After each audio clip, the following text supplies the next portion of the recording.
Assalamualaikum warahmatullahi wabarakatuh. Perkenalkan, nama saya Rika M dari kelas C.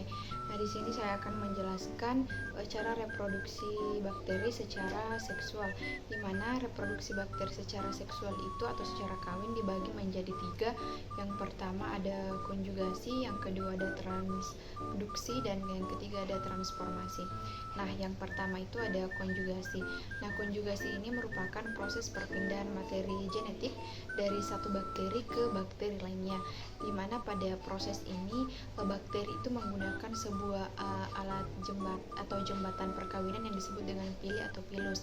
Nah, dari gambar di samping dapat dilihat proses konjugasi pada bakteri. Yang pertama itu bakteri donor ini akan membentuk pili atau pilus, kemudian pilu atau pilus ini akan melekat pada bakteri resipien.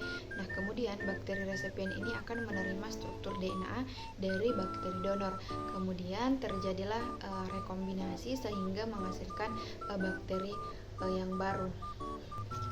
Yang kedua itu adalah transduksi, di mana transduksi ini merupakan proses perpindahan materi genetik dari satu bakteri dengan bakteri lainnya itu dengan bantuan bakteriofag. Nah, perlu kita ketahui bahwasanya bakteriofag ini adalah virus yang menyerang bakteri. Bakteri resipien ini akan menerima materi genetik dari si bakteri donor melalui bantuan virus tadi.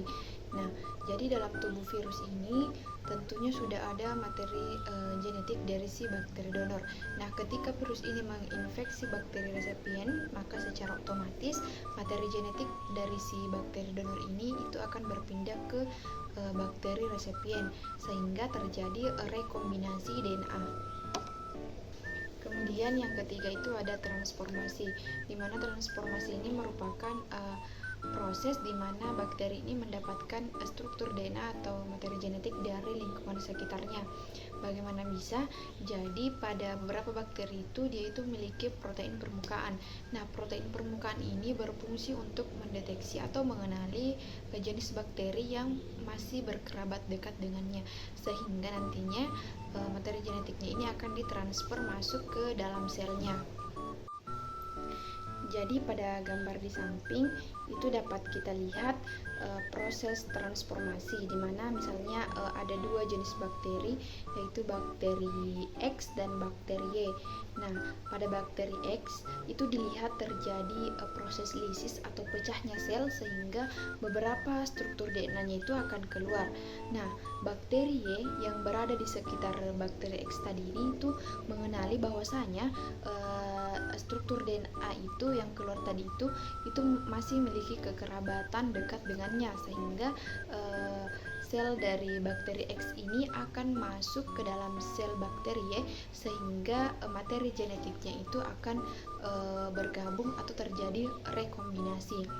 Nah, beberapa jenis bakteri yang mengalami transformasi itu contohnya ada Streptococcus. Mungkin itulah tadi presentasi atau penjelasan materi dari saya, kurang dan lebihnya mohon dimaafkan. Wassalamualaikum warahmatullahi wabarakatuh.